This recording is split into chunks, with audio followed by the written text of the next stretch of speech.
on Wednesday's show, I asked if you guys had anything sent to you online, some crazy shit from your relatives. Today, I got in the mail a pamphlet called "What's Happening to America." Do you think they just sent them to everybody? I assume they sent them to everybody, or maybe someone who listens to the show had it sent to me as a prank. Either way, it's hilarious. The website is billhughes.9f.com. They couldn't even get a fucking regular .com. They had to go with the free .9f one. Wow. I think they let their GoDaddy.com lapse because it's fucking not there anymore. So how did this get sent to me then? It's so fucking weird. We didn't get one, right? Eustis, Florida. I don't know. I haven't checked the mail today. But it says they'll send you DVDs. Well, apparently not, because they don't have a website anymore. Well, they may not have a website, but there's a fucking phone number right here. Ooh. And you got that thing to call people. Ooh, that's true. We could call this number right now and just see what happens. All right. Let's see. I want all of their DVDs. How much do their DVDs cost? That's what we need. Because I bet they cost. I bet they're outrageous. I bet they're like $39.99. No, it says no donations asked. No donations asked. Who's funding All right, this? what's the numbers so the people know? Oh, so yeah, let's get it on the air. We got 863 Florida number 287-9193. Please have no answering machine. That would be the funniest thing, is if it just kept not ringing. set up yet. Yeah, they didn't set up a voicemail. Or it's just full. It's just some guy's personal. No, that's what I think it is. Definitely dude. is that. But why did it? I don't know. Yeah, for sure. This is just a guy's home number, and he doesn't have an answering machine. Keep it ringing. This is awesome. Yeah, we'll just keep it ringing the whole show. I am unable to answer your call at this time. I will return your call as soon as possible. Have a good day. I'll take Thank this. you. Bye. Hi. Yeah, I got your pamphlet in the mail, and We both did. We're best friends. and we might be more than friends. We're not sure, but that's not important. What's important? We need is God to separate our genitals. I need God to do a lot of things, and I need you to give me some answers. Do you have a DVD about genital separation? My best friend and I cannot stop getting it on. If I could just remove. Do you have a DVD about Trump would say about genitals? Call us back. My name is Carter Glasscock. That man's probably dead of COVID-19. Oh, dude, what if he is? Oh, my God. What if this was the last voicemail he ever got? What if he touched this piece of paper with his COVID hands? Yeah, no, well, it's like his family, like, oh, Grandpa has a new voice message. Maybe it's someone who needs to tell him something. Maybe it's a lost love. Yeah, no, it's just three assholes from Hollywood being like... And oh my God, so it's just some guy. I literally think it's just some guy. How this arrived at my home in particular, because you guys didn't get one. No. Yeah. Well, we haven't checked them. We don't check the mail till later on. Oh, they literally had to write box full on y'all's mailbox one time. Yeah. That's my favorite. I know. It still says it. Yeah. Well, one time back in Austin, I didn't check my mail until they just stopped delivering it. At a certain point, they just stopped delivering your mail. They'll shove it in there for a long Dude, time. I need something to do. I'll start checking the mail. All right. That seems like a good activity for you. Hey, it's something to do. And according to the Kansas version of the CDC, the least dangerous thing you can do in COVID is check your mail. That's nice. Yeah. That's nice. Going to a bar, most dangerous. Least dangerous, going out to check the mail. All right. I don't know if that applies to our home. That might just be a Kansas-specific situation because Kansas has wide open spaces and whatnot. You walk outside to a mailbox in Kansas. Yeah, that's true. Yeah, and it's a windswept fucking prairie, man. This pamphlet, by the way, it says, almost anyone you meet can recall exactly where he or she was when the news about the World Trade Center. I can't. In outrage, we witnessed sights that we never thought that could happen. It's like, dude, this is fucking almost 20 years ago. It starts to become about how Satan's trying to take over the world. Oh, and okay. that the politicians are with Satan and that Christ is trying to fight evil. Yeah, and this politician will save us. There's Dude, a this- picture of Hitler and of Osama I bin saw Laden that. in there. I saw that. And there's a map of the United States with 3 or 4 arrows pointing to it. The arrows say disasters, anarchy, crime, and fascism. And I imagine one of those points to us. Oh, yeah. They all Directly point to to Oklahoma us. and Colorado pretty much. They're Yeah, they- just right in the middle. Yeah, they all point to Kansas, actually. Turns out there's a lot of anarchy in Ohio. I Yeah. mean, well, the anarchy arrow does slash Is there across. anarchy in Ohio? I don't even know. Place where there is. That's like There's a probably some bar in Columbus. The punk rock club. That's It's called called- anarchy. Yeah. yeah, fuck yeah, go Buckeyes and shit. Just a highlighted section, and this sounds like like some sort of metal song. God is withdrawing his protection from the world. I was like, dude, that sounds badass. That sounds pretty cool. That's a metal lyric. I know. That's what I'm saying. I won't believe it until I see like actual like fire demons and stuff. But demons are cool, man. I mean, yeah, they're pretty exciting. Like, if the evangelists are right, and there is like about to be some crazy hell on earth type apocalypse, If they're right. right. What? Hold on. I kind of want to see how crazy it would get. This says, America and the world are going to become religious again. In the 50s and 60s, religion was not discussed in the main media. Yes, it was. Science was everything and going to be a great answer to everything. And that is literally when they added the God part of the Pledge of Allegiance was in the 50s because the Russians were godless communists. Dude, that's so funny. I was talking to my brother who like actually has a degree in Bible studies. Oh, yeah? And he was telling me that like Is he a preacher? no, he was going to be like a youth pastor, but it was more for like so he could do like music ministry, but he's like okay. steering out of it. Gotcha. And he was telling me that like a lot of people like look at the book of Revelations in particular, and they're like, this is what's going to happen. Yeah. But a lot of people think that Revelations was just about the fall of the Roman Empire. It's just And a that- guy. It's literally a crazy guy who John the Revelator lived on an island. Yeah. And the Book of Revelations is his screed against Nero. Yeah, no. In all reality, it's just some dude tripping balls. It's a guy tripping balls and mad about the government. Yeah. It's this. It's fucking this. Exactly. Yes. Oh, Yeah. God And damn, yeah. so one day that's gonna be biblical doctrine. Yeah, man. Yeah. No, the Book of Revelations is it's fucking It's a gnarly. crazy book. It's gnarly, dude. Yeah, that was the first one I read. 'Cause Really? You I start didn't- at the end. Well, I so didn't- you know how it ends. Well, I didn't Like- grow up with that shit, you know. Oh, you didn't? You No. grew up in the South and you'd have to fucking read the Bible? Never had to go. Me neither. Yeah. For real? Yeah. Dude, I got gypped. God damn it. I somebody at the airport, I was going to New Mexico and I was 13 or something like that, and somebody at the airport handed me a Bible, so I just had it, and I was like, oh yeah, I've heard this is wild. And then I flipped to the Book of Revelations Heard because that there's one's. titties in this.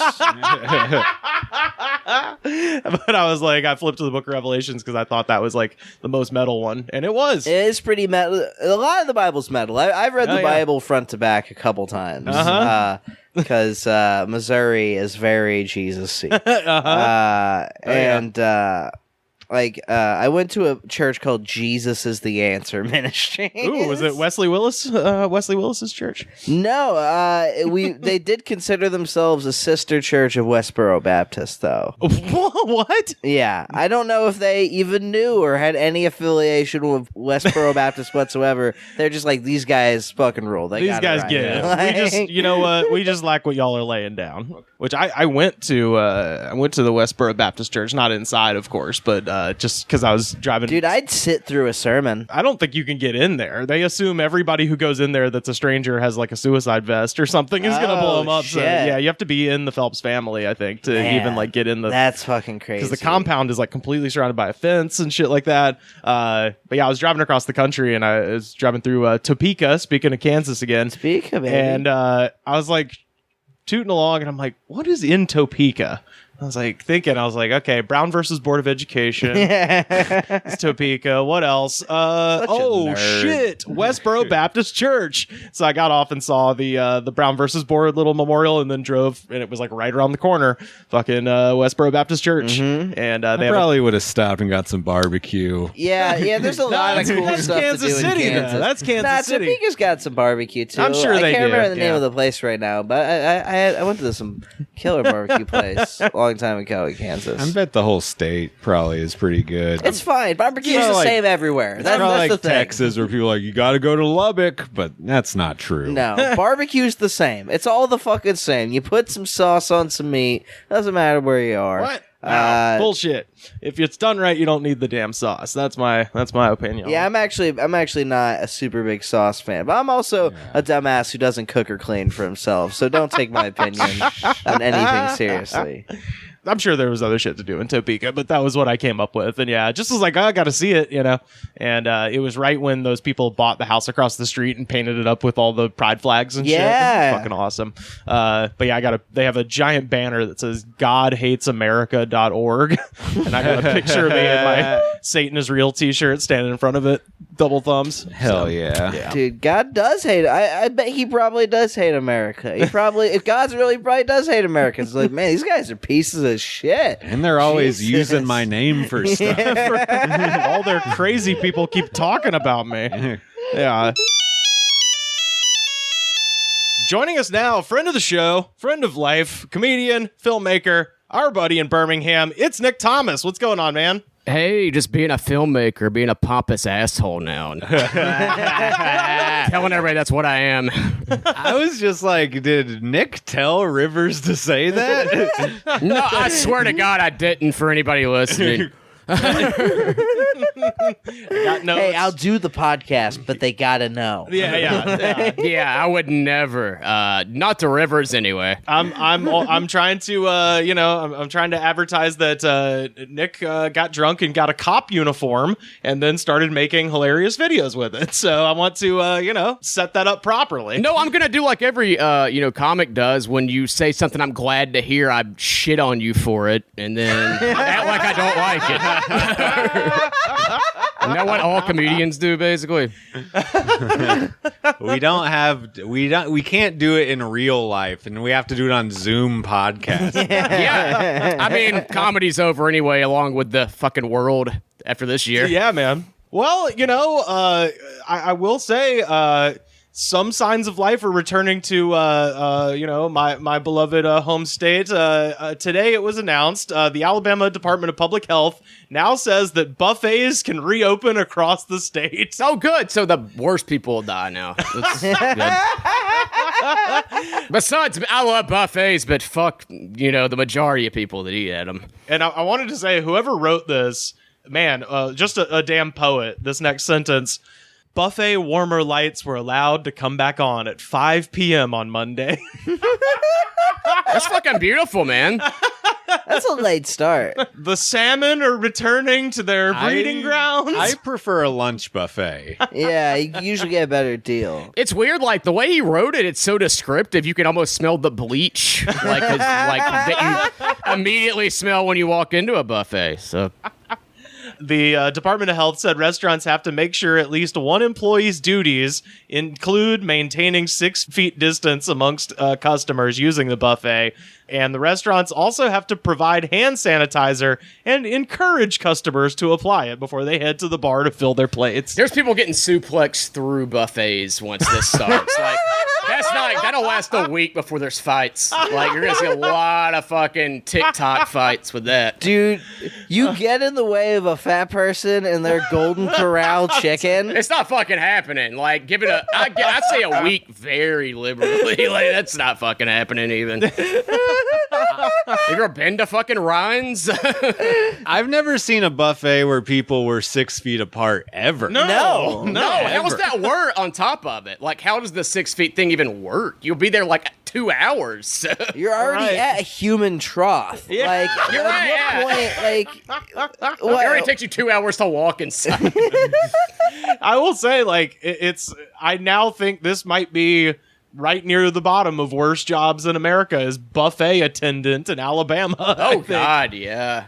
Working at a restaurant's bad enough. That's what they're saying is like they have to now hire a guy whose job it is to be like, grandma, Oh, you're too God. too close. A guy to just get fucking punched in the face and spit on 100%, all the time for $7 an hour. It's like I thought I had it bad. I work in a kitchen now. I don't have to deal with customers, thank God, and I still like just want to put my fist through like so many Mountain Brook people's skulls just from seeing their orders. It's like you're really gonna fucking go stay the fuck home, learn to cook.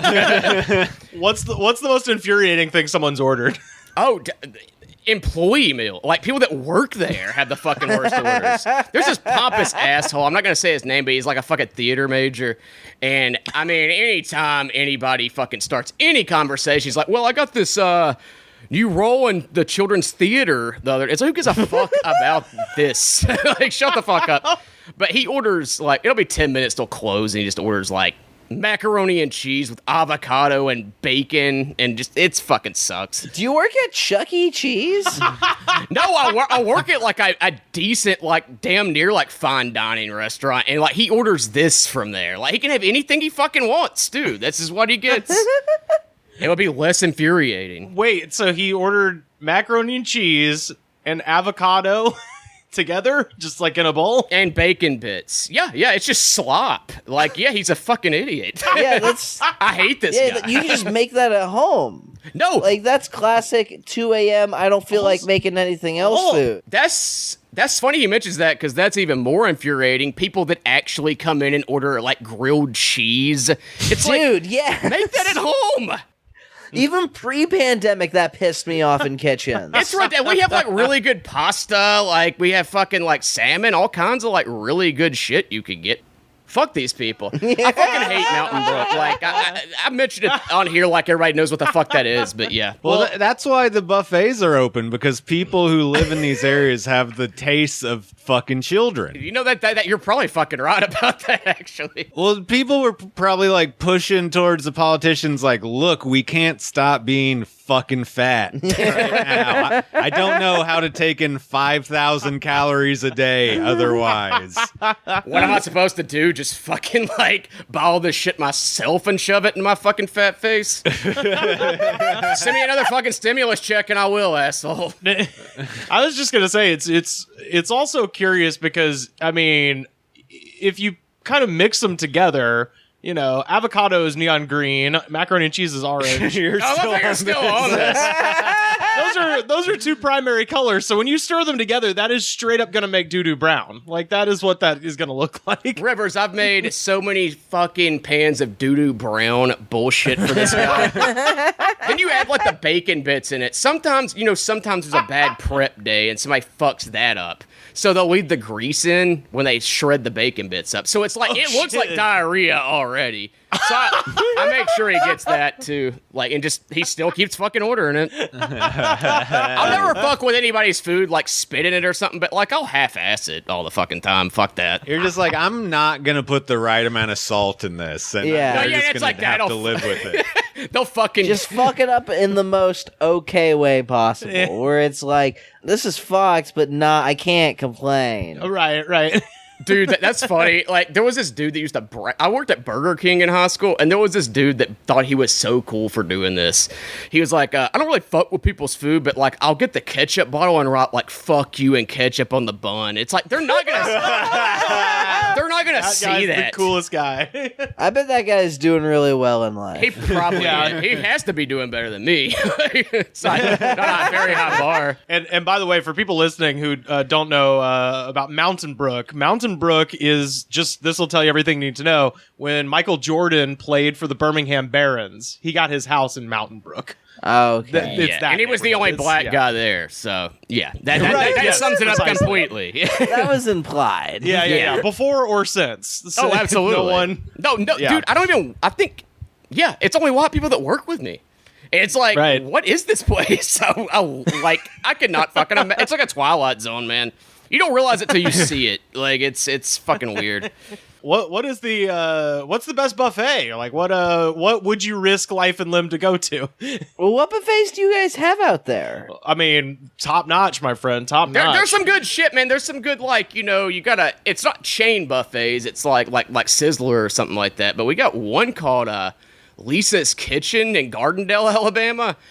It's pretty fucking good, man. It's like if you like good Chinese food, it's a good Chinese buffet for the most part. But dude, I love a fucking good I would risk everything for a Chinese buffet. you would. It's funny. It's called Lisa's Kitchen too, and like it's just not advertised as a Chinese buffet in any fucking way. I would have never guessed in a million years that was a Chinese. Yeah, I assumed it was like soul food or something. I thought it would be like home cooked like comfort food or something. Yeah. No, it's just Chinese food slop. Like it's still good though. Dude. That'll work. Speaking of restaurants, I got a fun story from North Catasauqua, Pennsylvania. A worker at Pizza Dioro in North Catasauqua told authorities that a 22-year-old Nicholas Mark came into the shop on August 26th and applied for a job. After turning in his application, Mark suddenly snatched the tip jar off the counter and ran. Fuck yeah. Hero. The worker set off in pursuit, but backed off when the suspect pulled a knife on him. The suspect Did he get the job? The suspect ran into the woods near the store with the jar, which authorities said contained $220. Damn, they're doing good. Fuck yeah. My tip jar always had like $30. That was the like, thing. was he more stealing? They need to take money out of that so that doesn't happen like routinely through the shift.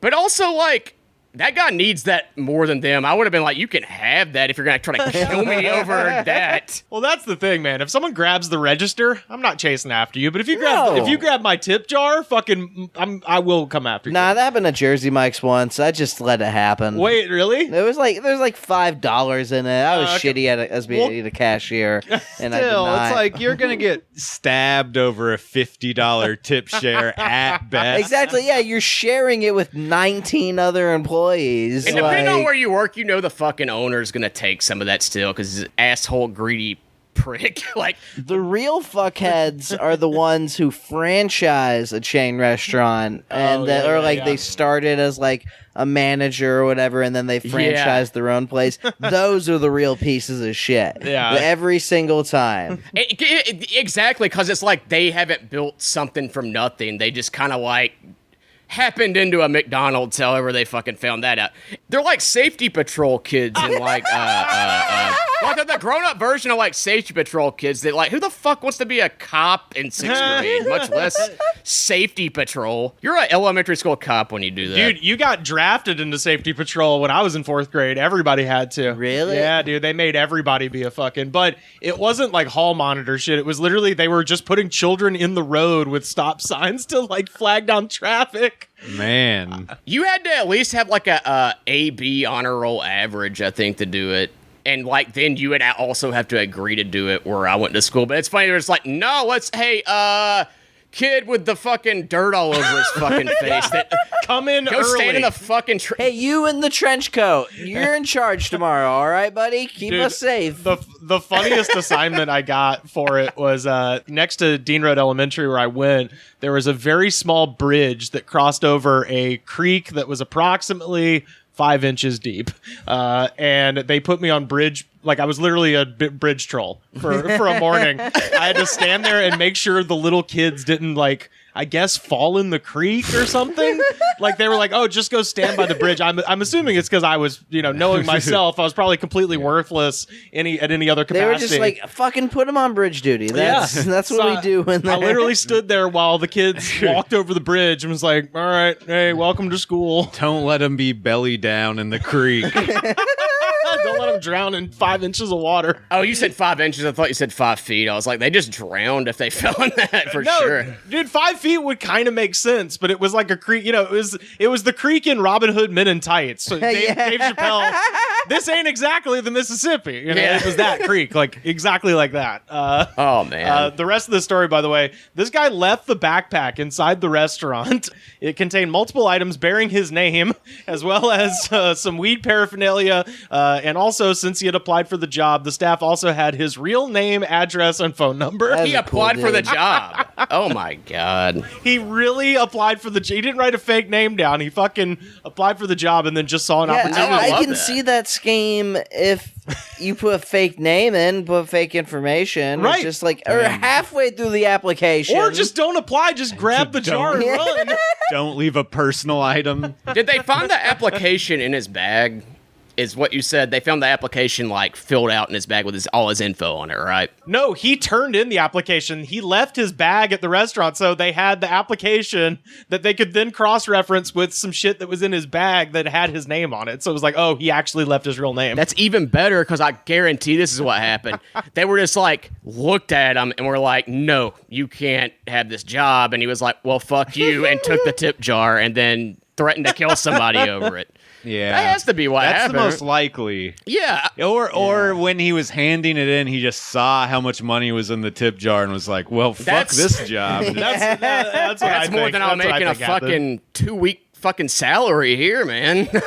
Yeah, $220, Yeah. baby. Yeah, that's a lot. Yeah, that's a pretty good bit, man. Usually the strategy with the tip jar is you put in, something, to make it look like you're good at your job and will encourage people, but you don't put all of it in there. No, you take some out every couple hours. Yeah. You put have a loose 5 and a couple of ones. Well, it's better to just have like a little bit, so then people will feel bad, like, oh, he's Right. not getting any tips, and they don't understand that you're getting 5% of that. Don't put like a 50 in it, though. Like that is it. And definitely don't leave 200. Yeah, one $100 bill and just like kind of look at the person and then look at the jar and then look at the person and look at the jar. Yeah, Almost all the tip jars in LA are chained to the counter. Yeah, we had Yeah. to tape ours down at Jersey Mike's. Yeah, That's the thing you realize, I've been out of LA for a while, but like once you get there, you're like, you get accustomed to shit like that, like shit being chained to a fucking, like a tip jar being, like just anything being chained to anything there, really. And you're like, It's normal that's... to see bulletproof glass at a Jack in the Box now. Like that wasn't normal in anywhere in the South. Like, You know what made me feel bad and see like that there's a huge fucking wage gap between like late night riders and open mic comics in LA is because I saw some very funny, I don't want to say their name, but they were funny, but they were making fun of people that order like tacos from Jack in the Box. I'm like, that's what I lived off of there. yeah, dude, $1. Because I eat that shit every fucking day. That was dinner every fucking night. It's incredible. Well, I was going to say, that just reminded me, there was like a John Oliver bit where they were talking about the NRA's Roku channel. Like the NRA has like a channel on Roku where they have like gun Jesus stuff, That I sounds guess. fun. And the premise of the bit revolved around John Oliver just being like, who has Roku? I do. And I'm like, poor people have Roku lot of because people they have cost Roku. $30. I was like, we can't all afford Apple TV, you piece of shit. What are you talking about? I think I was just like, hey, I'm going to put the NRA channel on mine right now, actually. Like, that's...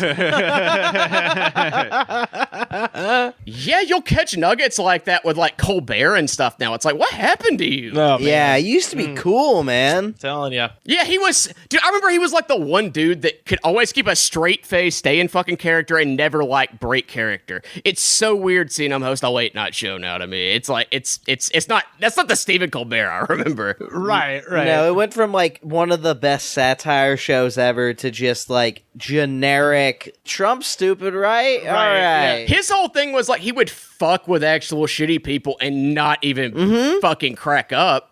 Did you see that Jordan Klepper show? Where he was like trying to be like an Alex Jones person or whatever. It's like maybe you should like kind of lean into the Alex Jones thing instead of being like snarky as shit about like, well, Trump's fucking orange. It's like, Yeah. I thought we were like parodying Alex Jones. That's why I wanted to watch this. It sounded funny. Yeah, well, it's what we were talking about yesterday, Nick, about the I'm sure you saw the clip of Donald Trump being like, they're throwing cans of soup and then they claim it's for their family. Yeah. They get bags of soup. And that's what we were talking about yesterday is like, it's really, he's, that Bruce Lee shit of like, be like water. He's impossible to fucking make fun of. Donald because Trump is a lot like Bruce Lee. He is water. I'm telling you, grab him. Try to contain him. You know what I mean? Yeah. He is such an absurd figure. That's why people that see that and like realize that make fun of like how we've kind of fanboyed over George W. Bush for some fucking reason lately. Like, we forgot all the atrocities that fucking guy did. Right. He's making paintings and hanging out with Ellen. He was making paintings of all the people he murdered. Yeah. It's like, this is where it's crazy, too. It's like so fucked up now that people are just like, well, you know, like, George Bush is evil, but not as evil as our current president. And it's like, God damn. Right. So he's actually cool because he hangs out with Ellen, another chill person. We love to set the bar just on the ground in this country. It's really at the fucking bottom now. I'm not surprised by anything anymore. It's just really just like, oh, of course Trump said that. Like, yeah, nothing surprises me anymore. Like, anytime he says, I'm not like, oh my God, can you believe Trump said that? I'm like, yeah, I can believe it. Yeah. It's gotten so bad that, like, it's like, why do we even talk about as far as that's funny? Like, instead of just being like, yeah, George W. Bush still sucks, actually. Let's talk about that. Yeah, Bush is fucked. Well, I was going to say, the thing about Bush, it reminds me, there's a great author, Harlan Ellison, who had a quote where he said, America doesn't know how to hold a grudge. And that is if you look at the way people have rehabilitated Bush, you're like, that's right. This man killed probably 1 million people in the Middle East. Yeah. And people are like, oh, but he's doing baseball and he's painting pictures of soldiers. And it's like, yeah, man, that doesn't let you off the hook. Like, the blood is still on your fucking hands. The guy should be in a glass box in The Hague, you know? I'm so fucking stupid that when you said that he wrote America Can't Hold a Grudge, I was like, that's going to take me about 5 hours to figure out what that means. And then you said the George Bush thing. I was like, oh, yeah, what we were just talking about. Okay, yeah, that guy. I just said, like I understood immediately. And then I was like, I'll figure it out. Well, no, it's like Germany, for instance. After World War II, they were like, okay, no more Nazi shit. We're just not going to have it, you know? And we're just like, you know what? Fuck it, Mel Gibson, make some more movies. Oh, man. Oh, yeah, and by the way, Drive to Cross Concrete's great, guys. So fucking good. I hate that it's great. It's so great. The new Gibson pick? It's very much like, is this how the director feels about things? Or yeah. All right. But it seems so realistic. You're like, it's good, I guess. Dude, I spent a weekend a couple months ago where I did Dragged Across Concrete and Cold Pursuits. I had Mel Gibson followed up with Liam Neeson in one weekend. Yeah. It was my arch conservative weekend. Those are good movies. Like, Liam Neeson's great. I mean, it's just... Those are both solid. Mel Gibson can probably skip about 5 more years and learn his lesson, maybe. Yeah. It is funny, though, when you think about Mel Gibson's comeback role being like, oh, a racist cop? Yeah, I can do that. I can actually... Well, he did Daddy's Home Part 2 right before that. He was like... That was his first big comeback. Yeah, exactly. Don't forget the Beaver. Oh, yeah. Oh, yeah. Yeah, the Beaver. That was like immediately after the big downfall. That was one of those Best Buy DVD like purchases you would see there and be like, what the fuck is this? Like, wasn't David Duchovny in it or something? Or am I thinking like 2 of the same movie from 2006? No, I think the Beaver, it was directed by Jodie Foster. He has the puppet, right? I just now found that out. He's got a beaver puppet that he talks to, and it was right after the Sugar Tits thing. It was almost Oscar bait, but then him being a monster, people were like, I don't want to watch this. But I remember when the trailer dropped, because I was like looking at it, like it was one of the times like I remember being truly like disbelieving my eyes. Like I was watching the trailer and I was just like, this cannot be real, because it was so absurd. Just Mel Gibson talking to a beaver puppet, and I think it has an Australian accent too, so it adds an extra level of funniness to where it's like, oh, I think he's talking to himself. I guess I don't know. Oh, that sounds like I need to check that out now. It sounds interesting because I only saw the fucking DVD cover of it. And I was like, it's Mel Gibson holding a fucking beaver puppet. That's what I've heard about it. Is people are like, yeah, it's just kind of boring. Like it's not even like. It's not even like a, so bad it's good kind of thing. It's just there. It's a movie. Like, it's fine. Watch the trailer, it sounds like. I'm just going to do that. We'll pop the trailer up on our Twitter so people can see it if they haven't. Daniel, you spent some time in Missouri. I have a fun Missouri story. Yeah, baby. This story, it takes a decidedly Missouri turn, and you're going to know exactly when that happens. A man is charged with assault and armed criminal action for his role in a shooting over not wearing a mask at a Family Dollar in St. Louis. Court documents state Joc'Quinn Perry entered the Family Dollar on South Jefferson Avenue Monday without a mask. Family Dollar employees told Perry a mask was required while shopping, and an argument ensued. Perry and another person with him insulted the staff and then threatened to, quote, shoot up the place. The victim went outside to see if Perry had left the store, and at that point, Perry pulled out a pistol and started shooting at the victim. He said he was going to. Well, but that is not the Missouri turn. This is the Missouri turn. The victim returned fire and shot Perry. That's fucking sick. Missouri sounds awesome, dude. He had a fucking Old West shootout with this in guy. the parking lot of Family Dollar. Like, that fucking rules. Yeah, dude. You just show up, you're trying to buy like a fucking Arizona iced tea, and now you're ducking fucking bullets. There's crossfire. I would love to see any of us like just walk in, like just kind of like he said, buy an Arizona iced tea, and just like I'll just go to Chevron. It does make me think of. I think every time I've ever been in like a Dollar Tree or a Dollar General, it was like either to buy a drink or take a shit, and I would be so mad if I died there. Yeah, it'd be bad. But some shit would start going down. I would probably just start stealing a bunch of stuff. I'd probably just start grabbing whatever I could. This dude fucking gets it, man. That's the right thing to do.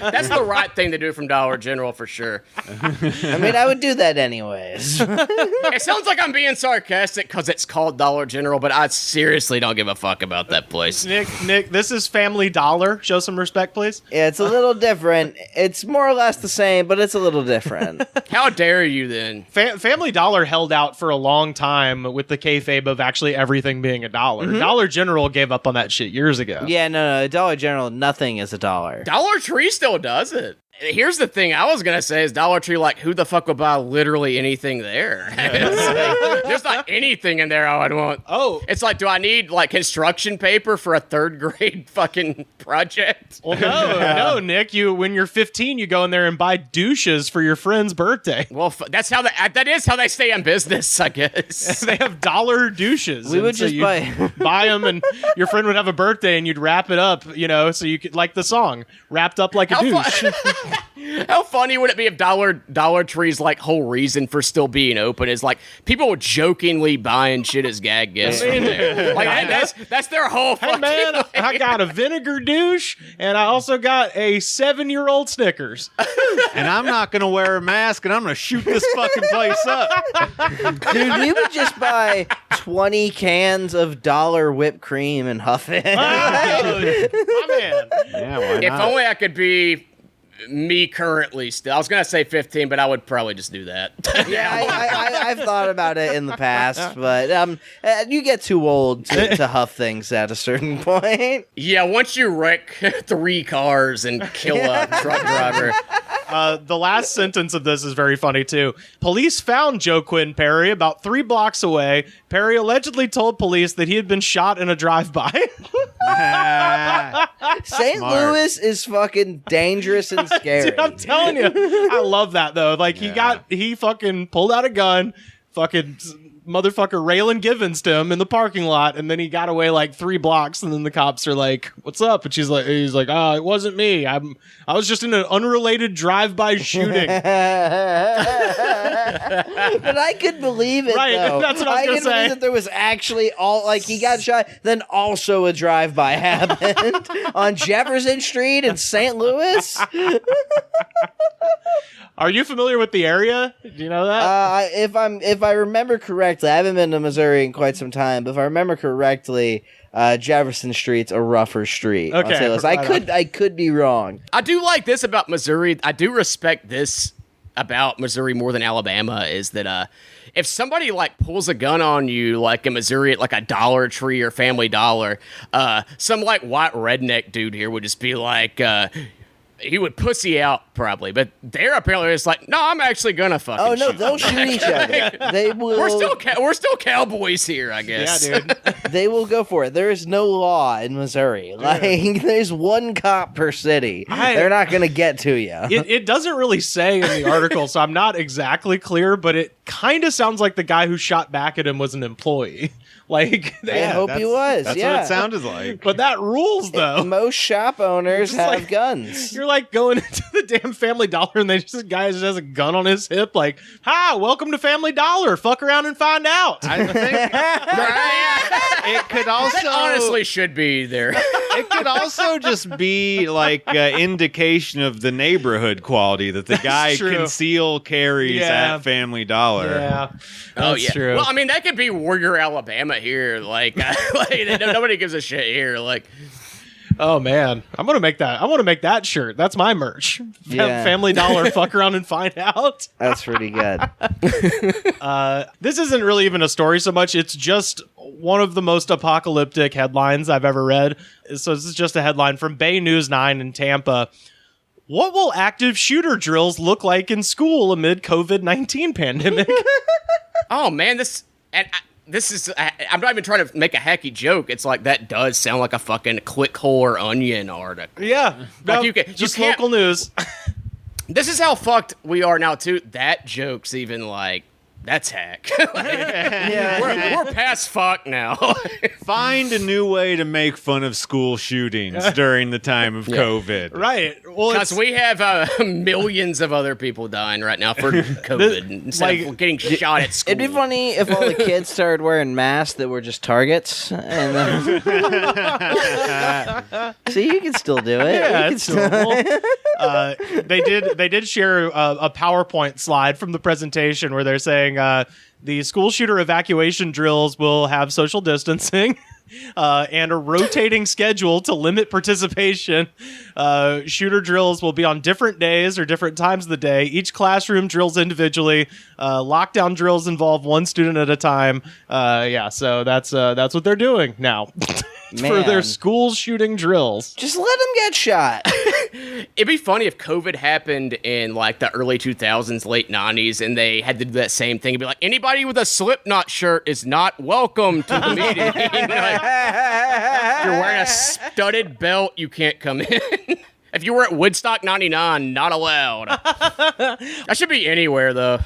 I was going to ask, Daniel here is 10 years younger than us. I'm a little baby boy. I was going to ask, what did your school do for, did you have any sort of like drills like this? Oh yeah, we had active shooter drills all the time. Oh, is that right? Like at least once a quarter. And they would basically just make us hide under the desk and lock the door. Yeah. And then kids would finger bang each other under the desk. Dude, And that that's- fucking rules. I know a lot of kids who got their first hand stuff that way. Like it was, Hell yeah. It was pretty tight. So it was like Christian camp. Yeah, man. Definitely. I should have grew up in Missouri, man. It sounds way cooler. Yeah. No, I remember me and this girl groping each other during an active shooter drill. Oh, yeah. For sure.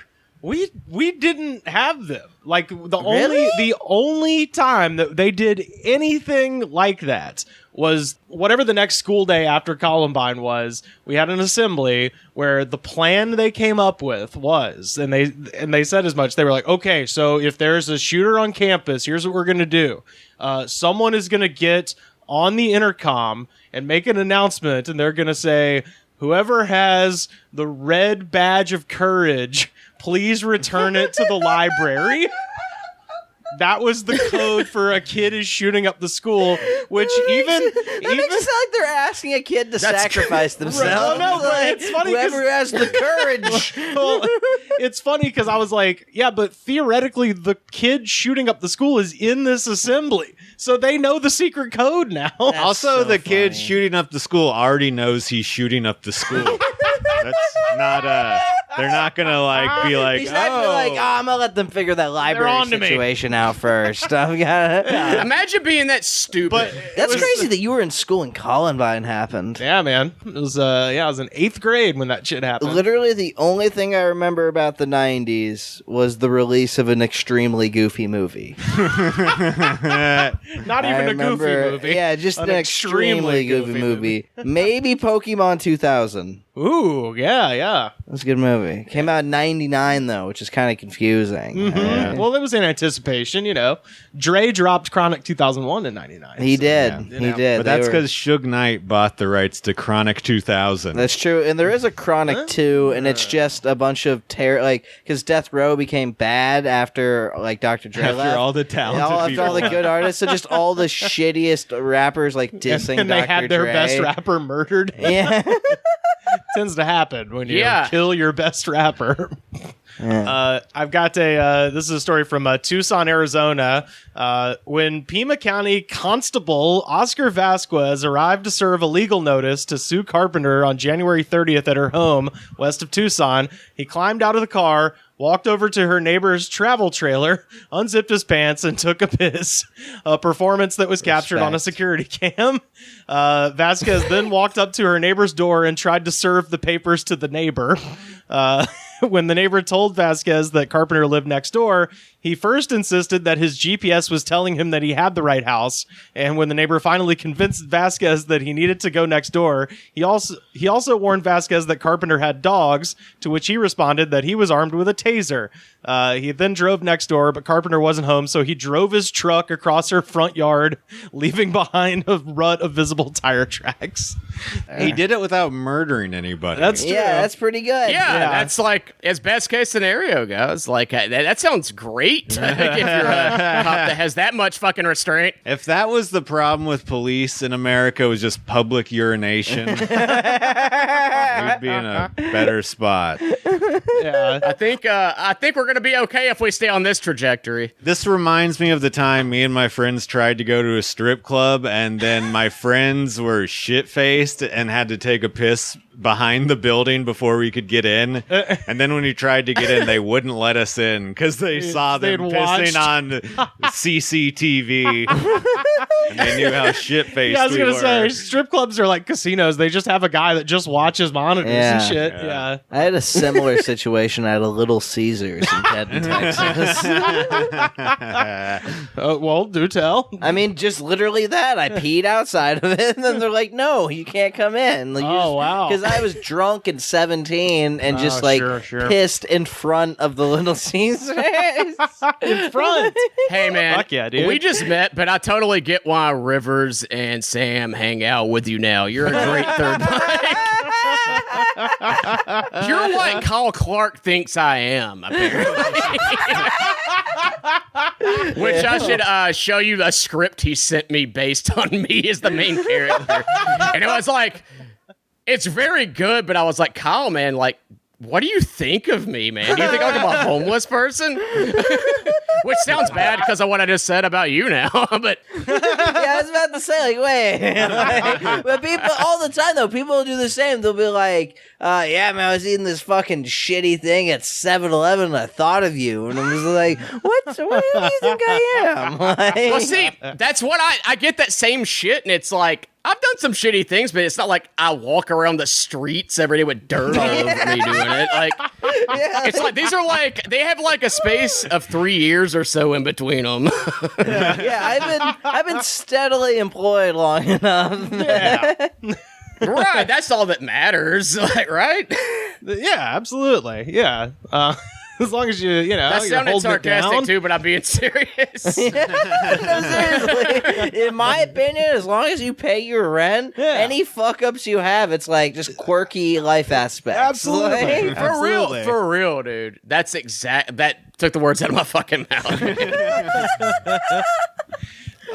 This kind of goes to what we were talking about the other day, Sam, about when someone gets in trouble and they're just immediately like, I'm going to rehab. Oh, yeah. So this is The public urination episode was only one of many that have required the Constable Ethics and Standard Board to investigate and reprimand Vasquez in his first term as an elected constable with the job of delivering eviction notices and other legal summons. The string of abuses, including driving county cars at excessive speeds and smashing them up, Fuck yeah. chasing down a motorist after a near-miss accident at a four-way stop, and a recent failure to take online classes in driving safety and anger management, now has the Constable Ethics Board asking the Pima County Board of Supervisors to suspend Vasquez without pay. But then They have Vasquez... to ask to stop paying him. They didn't stop doing that already. This fake cop keeps pretending he's a real cop and peeing, and I promise you he's drunk. No Yeah. sober person just pees on the sidewalk multiple times. here's Once or twice, maybe. Here's his defense. In his response to the complaint, Vasquez apologized for peeing in public. He said it, quote, was not done out of malcontent. He just really had to go. I needed to urgently relieve myself, and I immediately relieved myself in order to avoid wetting myself due to being older. It'd be really funny if he was like 37. He didn't think this through at all. He's just like, I'm so old I piss myself. Also, you trust me to have a gun. Like, what?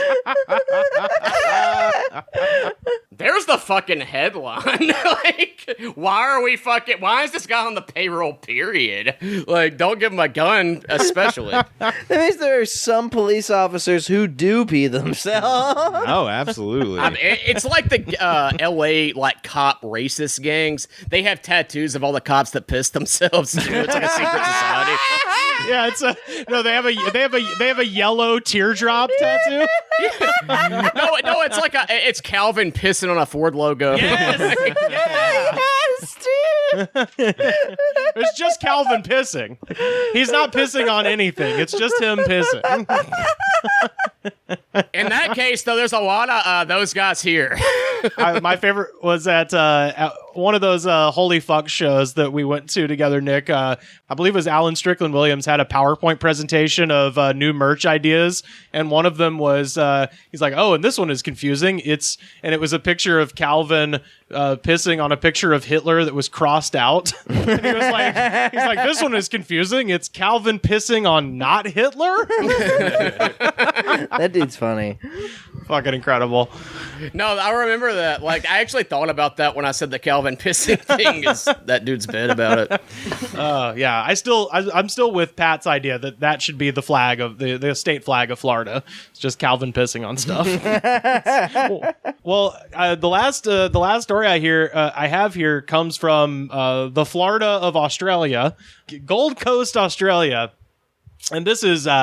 I think I found my life's calling after reading this. Bill Edgar has, in his own words, no respect for the living.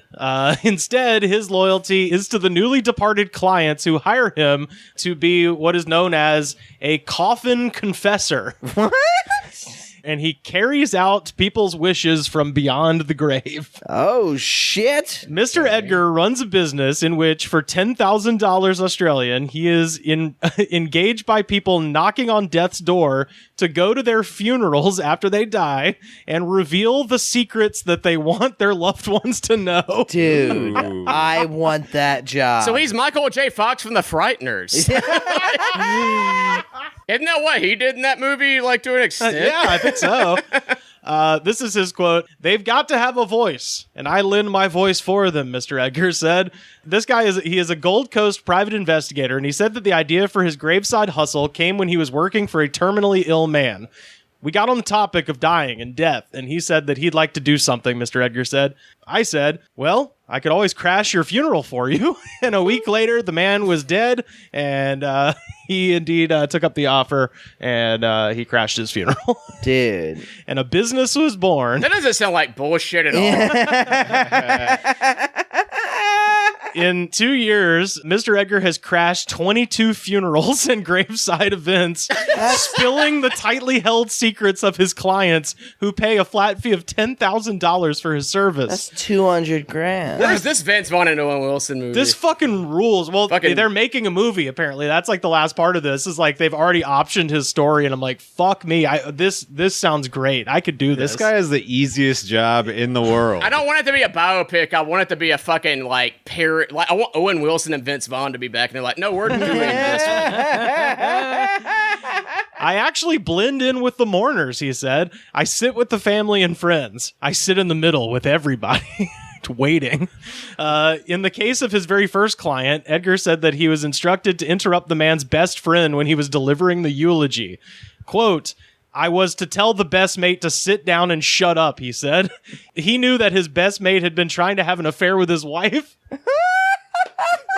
And he told everybody? Yeah. So this guy gets up and he's just like, he was my best friend. I loved him. And then this guy was like, you shut your fucking mouth and sit down. You had lust in your eyes. I could do this. I could do this job.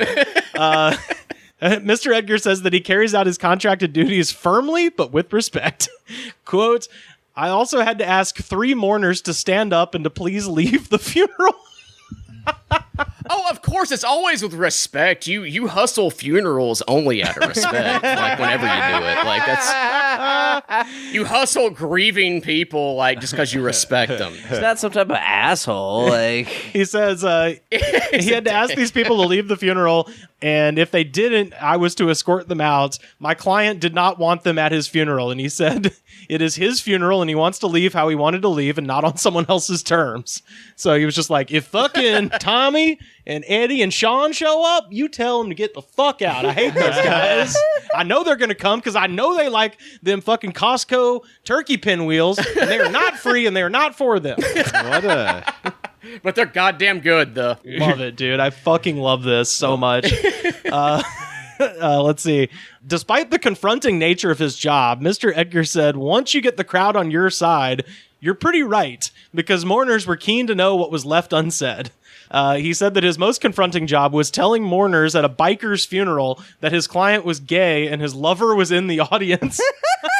Oh man, I cannot fucking. That's what the movie needs to be. That about. would be It needs to be about incredible. how he got the shit kicked out of him for that. Like, he got jumped at a biker funeral, is what happened there. He says they took offense to it, but there was a number there that already knew, Mr. Edgar said. I've been to a church service since where I actually had to tell the priest to sit down and shut up because my client did not want a religious service. He was quite offended, but at the same time, he understood. dude, that fucking rules. And I love that it's specifically sit down and shut up. Like, Yeah. No, yeah, I like that story about the priest for sure. He's just like, here's another fucking advertisement for my business. I would definitely like to see the biker funeral one though. yeah, this is probably about 40% true. Like, Mr. Edgar protects himself legally by recording his client's confession and also provides them with a disclosure statement. He says, especially if I'm asked to go into a premises that a person used to own and get rid of some items that they don't want their kids to find. So it could be sexual items, it could be pornography, it could be money, drugs, guns. The instructions are to basically destroy everything. no, he keeps them. I like that he cleverly stuck money in there. It could be the family's entire inheritance. Yeah, if they just happen to leave Oh, geez. $10,000 cash lying around. Here's the scam. I want this job. Everything about this appeals to me. Start the business. There is nothing about this There's that a lot of funerals happening. A lot of you people can. dying. I'm the guy you can pay $10,000 to collect your porno and drugs after you die. Yeah, dude. I think I'm a trustworthy guy. I think, I think I could make this happen. This guy, he's a private investigator, so he's got a little more clout than I do of just some asshole. Yeah. But, I could have testimonies. Well, your mom does estate sales, doesn't she? That's true. Your mom does estate sales. Like, you you guys could go partner with each other and have a fucking lucrative business. Yeah, I grew up in dead people's houses. There you go, man. Mr. Edgar said that while some were dismayed and disappointed by his graveside revelations, many were often well received. Quote, most people are happy because they've heard from the actual person they love, he said. And then this is why international media is so much better than our media is because they give the last word to a psychologist. So that's his last quote in the article. Many people are happy because they've heard from the actual person they love. Next sentence. Psychologist Dr. Shona Inez says enlisting the help of a person like Mr. Edgar was the ultimate form of avoidance. Quote, it is certainly not healthy. I think it's better to resolve these things with people while you are alive, she said. Paying a stranger to drop a bombshell from the grave then leaves a grieving family to deal with it, and that could be very dangerous psychologically. Nah, it's pretty funny. You've got me wanting to read like articles, like news stories from like overseas, anywhere but America now. These are way better. Oh, yeah. And ending it just being like, this is, this guy's an asshole. Right. He is a professional asshole. Well, you'd have to be I love it, dude. you'd have to be a jerk off to be the guy who's like, make sure this guy doesn't come to my funeral. Like, you're dead. It couldn't matter less to you. Oh, but it's so funny though. Right. Oh, it's a Pyrrhic victory, you know. It's like you didn't win, but boy, it's very funny. just have one last thing. Just some fucking guy. Can't wait to see this movie, man. Yeah, I do. This is a great movie idea. I would just rather do this actually than write this movie. I want to just do this for real. Do it and then write a movie based just on make your it life. There we go. It makes sense why it could be well received too, because most funerals are boring as shit. That's what I mean. They're the worst. They're Well, very boring. They're a bad time. And the thing is, if you kind of became like famous enough, if you're just sitting there, people are like, "Oh shit, he's fucking here. Oh shit, some shit's about to go down." Yeah. And then you're just waiting for it. You're like a girl in a cake or something.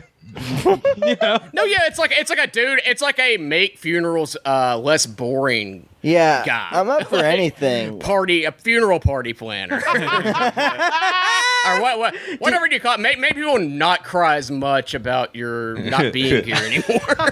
Dude, like, if at my grandpa's funeral, if somebody would have just stood up in the middle and be like, he was getting fucked by guys this whole time. I'd be like, And he wanted you to know. This took a good turn. Yeah. This took, right now, You it's old you would people stop being crying sad. right then. You'd probably stop crying just to process it. It'd be funny if you also are like, I didn't think it'd be a crazy person. I've been like, hey, I buy that actually, like for sure. I always suspected Grandpa fucking, maybe having some skeletons in his closet. Dude, He's You just stand not too proud You just of. stand up and you're like wearing a suit, so you blend in. And you're just like, "Hello, my name's Rivers Langley. I'm a private investigator, and the deceased has told me to inform you that in the leather community, he was known as the Dirty Old Hole." That's what he wanted you to know. So, thank you.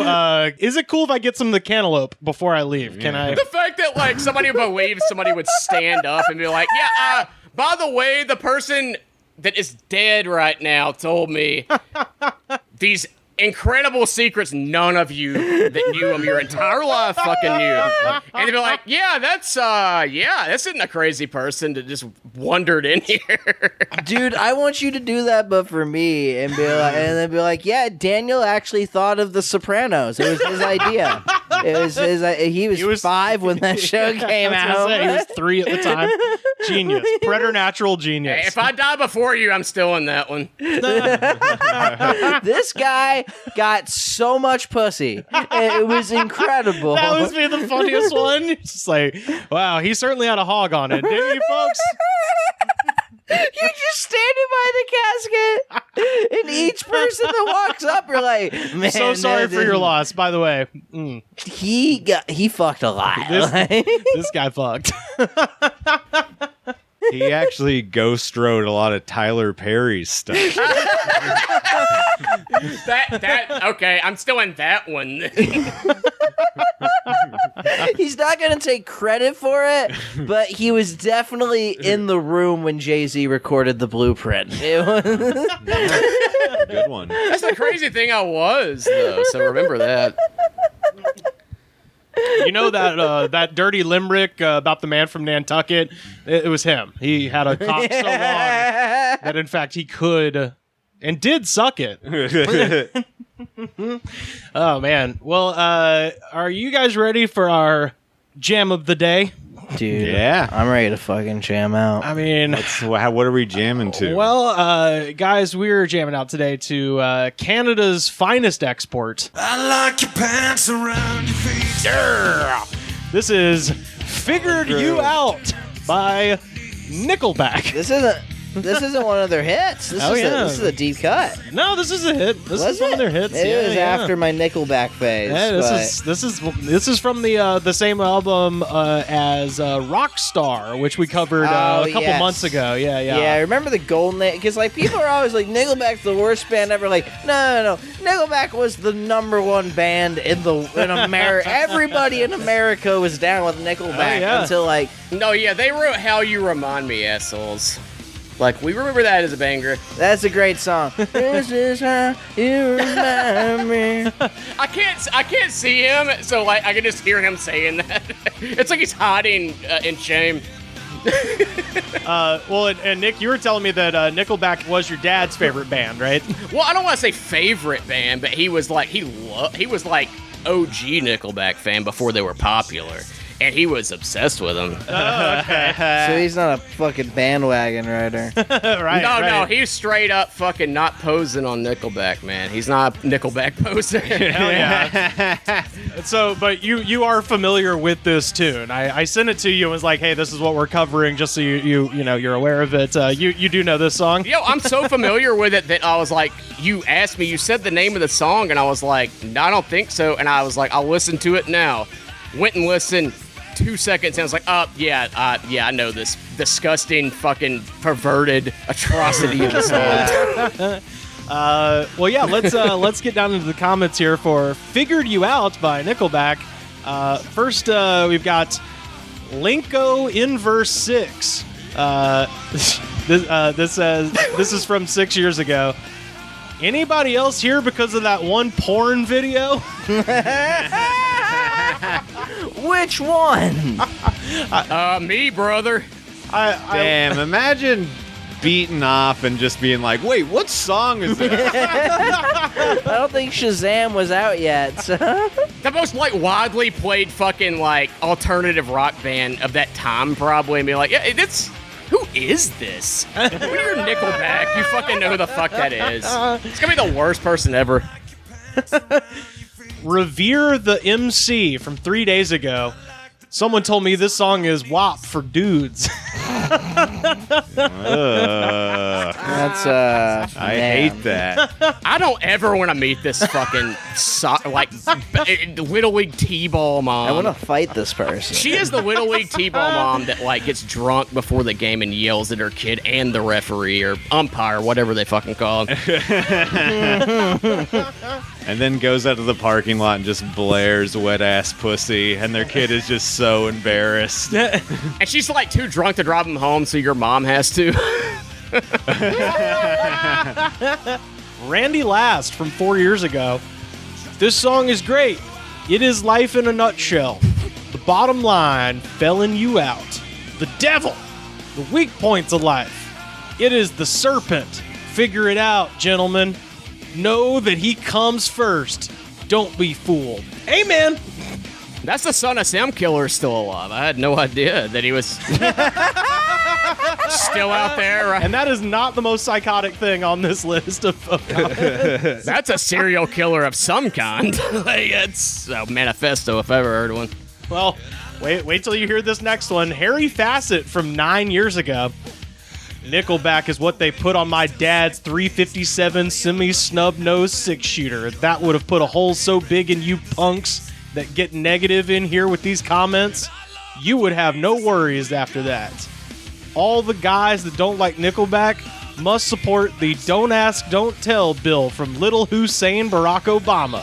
And you know what that means. Oh, that was my dad before he passed away. What's the account? Is it Tommy Thomas? That was my dad. Yeah. If you don't like Nickelback, I will shoot you. Yeah. Well, the line that's real crazy, he says, all the guys that don't like Nickelback must support the Don't Ask, Don't Tell bill from Little Hussein Barack Obama. That is the bill that he famously got rid of. Yeah, right? That's probably the best thing Obama did the whole time he was in office. That goes to show you how fucking stupid this asshole is. He doesn't even know what he's talking about, period. Well, and the other thing is, he's writing 9 years ago. How mad is this guy now? Like, assuming Dude. he's still alive, dude. He was like on that, crazy right-wing train 9 years ago. My God. He'd like to not right now. He's looking at the comments, being like, "No fucking thumbs up yet? God damn!" Haven't had a thumbs up in 6 weeks. He checks YouTube comments like I check my Twitter. I'll kill myself with this 38 special tomorrow if I don't get a like. Deanna from 1 year ago. Arch enemies since 96. Fair enough. I'm glad I can trust my intuition, but I choose to forgive you, especially since I can't make it without you. Wow. That's fucking deep. That's a pretty psychopath. That's a woman that are like they just cannot fucking get over the guy that she's been obsessed with since high school. She has a shrine to this person in her house. She has hair dolls. Vladen Jevtik from 2 years ago. I have over 50 years. You are my Viagra for my bedroom and my gym on my workout for bodybuilding. Thanks for best rock and roll. Nickelback gets this dude hard. I think I deciphered what these nonsense comments mean is these people are so stupid, they think they're texting their white trash girlfriends. And sit like, you know what I mean? Like, they're Dude, if I saw a comment that just said "you up," I would fucking lose it. That would be right? No, amazing. it's like they think they sent the video though. They're like, "Hey man, I'm playing this while jerking off to you," and then it's like they put it on YouTube instead. It's I think that's what's happening. Hey. Damn, I just realized somebody sincerely thinks this is a sexy song. A lot of people. We are about to solve a very big question about Nickelback that I believe Kyle Clark actually posed years ago, which is like when we did our 2005 episode and we talked about this, these songs, and this song specifically, I think, Kyle was like, well, look, the mystery of Nickelback is they are a wildly successful band. Yeah. So someone is buying this music, and we just don't know who. And I think I figured it out. People in Missouri. Dude, well, people in Missouri, but specifically, listen to this run. This run of comments here, I'm just going to, read them all straight. Tammy Birch from 9 months ago. My last boyfriend was 23 years younger. Oh, my freaking shit. So, My favorite fucking... That's my favorite cuss. This is a fucking cougar who fucking uses the Hitachi thinking about Chad Kroger. you've nailed it? She will be in church on Sunday. She'll fuck every guy there, too. Next comment, Sarah Mack from 3 years ago. I'm 66 and I play this full bore when I can. Best song. Wish I were young again. This is a good sex song. LOLOL. Man. Whenever, I want to get Dorian in the mood, I'm just like, hey, how's this for a sex song when I get home? I'll put this sex song on. Yeah, she's like, not only am I leaving you, I'm going to burn the house down with you in it. And she did. She did when I did that. That's why we had to move. The next one, Anna Marie from 7 months ago. I'm in love. What an excellent band. Wow. I'm 67 and listening for the first time. Where have I been? It's old ladies love Nickelback. I have met a lot of old ladies who like Nickelback. Nickelback makes them horny. Then the next comment, who is making this claim from 2 months ago? I'm 90 years old and jammed to this song. What the fuck is happening? That might be the one where, I'll buy the people in their 60s, but I think somebody saw that was trying to be funny, maybe. If so, if that's fucking real, I want to fuck this 90-year-old lady.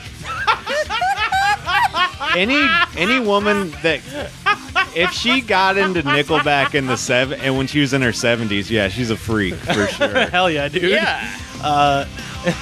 Keith Stroop from a week ago. I actually live on PCP Angel Dust. Want to dance? I do want to dance, That brother. rules. That's a real one. That one's That's absolutely a guy that has been sitting on Grindr all fucking night, and he couldn't find anybody to have sex with him. He couldn't find a glory hole anywhere or anything, and he was just like, I'm too horny, maybe YouTube will help. Why not pick my favorite song? What's a good sex song? Yeah, that's what he searched too. He searched what's a good sex song, and then that came up first. And it was because of the 70-year-old woman's comment. Oh God, this is fun. Diane Baum from 2 years ago. I actually love to be this woman who is admired in the way that he is singing about. Holy sh! My guy actually told me that I was his favorite damn disease. I had to marry him even more. Ugh. That is pretty romantic. She's lying. She's lying about the last part. She's never been married. She's never had sex in her life. Nobody will ever touch her because she's too much of a... Not because she's, repulsive or anything. She's just a recluse and never leaves the house. Oh, no. See, I think Diane Baum is the queen of the silver dollar. She rules her smoky kingdom. Scepter is a wine glass. Bar stool is her throne. If that's true, she's either what I said or she only has sex with Las Vegas male escorts. Fuck yeah. I will say that everyone in this comment section currently has sparkling crosses on their ass. It's just... Oh, yeah. It's just the way it goes. They're at a place called Bug Tussle right now watching a Nickelback cover band. Devin Alexander from 2 months ago. My mom was like, play Sea Murder after this. And my crush, mom was like, okay, we just left church. Okay. Fuck yeah, That's the guy was on PCP earlier. I want to listen to some Sea Murder after this, too, For real. because Sea Murder doesn't fucking suck. No, that's weird. It is weird seeing a Sea Murder comment on here. Maybe this guy is legitimate. Yeah, maybe he is high on PCP and listens to both. His two favorite bands. I got a couple more left here. Sherry Lee Lawson from 1 year ago. They fuck kick ass. If I had $1 for every time I've yelled that at a Korn concert, man. They fuck kick ass. Dawn Rickard from 4 years ago. I've them. Wish I could hold of his body. Speaking of Chad Kroger, I assume. It's that curly hair. Yeah, dude. There were so many comments where people were women specifically were like, he should have kept his long hair, but I like him still. Hey, you should fucking dump that bitch Avril Lavigne. Wait, is Chad Kroger married to Avril Lavigne? He was once upon a time. Yeah. Was he a skater boy? Was he the skater boy? Well, no matter what he was, she indeed did say, see you later, boy, because they divorced. Blah, blah, blah, blah. Boom. I am Jay Leno. That's because that boy can do a kickflip, man. This person's not okay. Karina Young from 5 years ago. Ha ha ha ha! Handsome men die, and beautiful women too. Ha ha ha ha ha! Well, Karina Young don't sound too young for me. That's like an ugly person who's just been waiting to have their revenge, and all it is that they're still alive. Hey, it sounds like my ex-wife over here. Some attractive bully died. Comic guy from 1 year ago. I rocked this song in jail 11 years ago. It was my workout pump-up song. I didn't know Peter Prinz had a YouTube account. Well, you're allowed to have YouTube in jail. Oh, wow. That's a deep LA open mic comedy reference, and I am here for it. Thank you, Nick. And finally, Kevin Donovan from 3 years ago. Was at karaoke one night with my team, and I sang this. Upon returning to the table, one of my employees said, "Boss, that's a dirty song." LOL. Yep. Brittany, your boss has a dark side. He means YouTube. Save the best for last. Holy. That's the manager everybody fucking hates and can't stand and doesn't want to work with. Your boss has a dark side, and it's karaokeing Nickelback. Which means that he also has the skins of girls drying in his attic, as Bill Hicks once said. Here's another scenario where it's one of two things. It's probably what you just said, or it could possibly be a boss that is just deep down has always wanted to be a sex predator, but is too timid about it. And that was his way of assaulting a woman, basically. And she definitely took notice. She's like, yeah, that guy's a rapist. I'm quitting this job. And that is our jam of the day. Nickelback, Figured You Out. Nick, please tell people where they can find you on the internet, sir. Well, now that I'm a filmmaker, Yeah, dog. YouTube. on God, I didn't ask Rivers to fucking say that. But I appreciate it. He paid me $10,000 to say that. You say that in every single credit I have.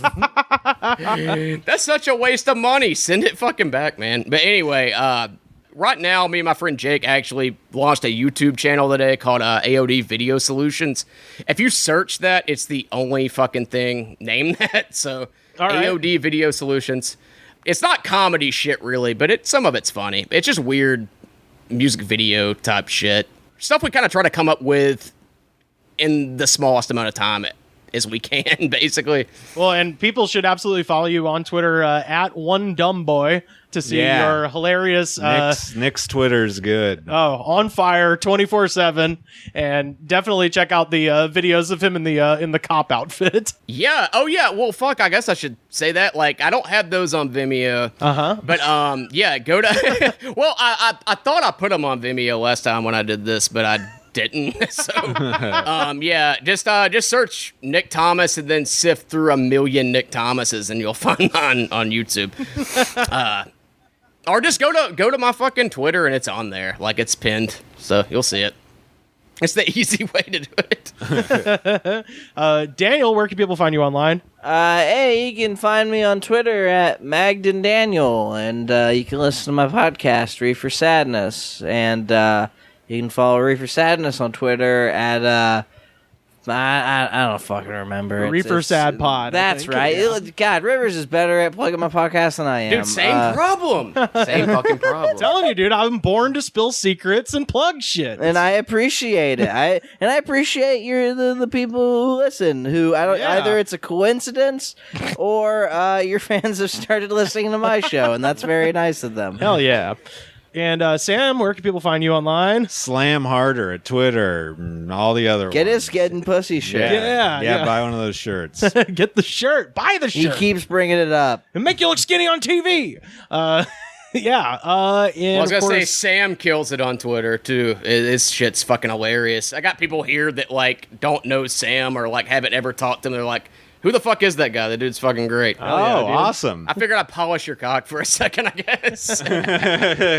well, yeah, you can find me on Twitter and Instagram at Rivers Langley. And of course, the best way to support this show, head over to Apple Podcasts, rate, review, and subscribe. Show the attitude of gratitude. And also, speaking of gratitude, huge shout out again to, I mean, at this point, our, we're giving them executive producer credits on this podcast. Shout out to our executive producers in Minnesota, the Nelsons, who hooked us up with some money to go to Buffalo Wild Wings. You have changed our lives. Yeah. Me and Sam have been preparing all day long. I haven't eaten shit. That's why I think this podcast came out good, because I'm just running on pure coffee right now. Oh, dude, I've been having you guys. I'm glad you had a guest, because I'm so fucking high in anticipation. This Buffalo Wild We've easily Wings. smoked a half a gram of extract today. And we're probably gonna go smoke some more before we go. I'll probably pop some pills. I'll probably fucking. It's a party. It's a party. So thank you so much to the Nelsons for sending that over. And Apollo sent us money for wings. Eric sent us money to get a gallon of sweet tea to go with the fucking wings. Brother. So, my God, thank you so much I to love the all of Nelsons. you. Yeah, for real. I love all you guys. And this has been a great week. Thank you so much for listening. And we'll see you next time.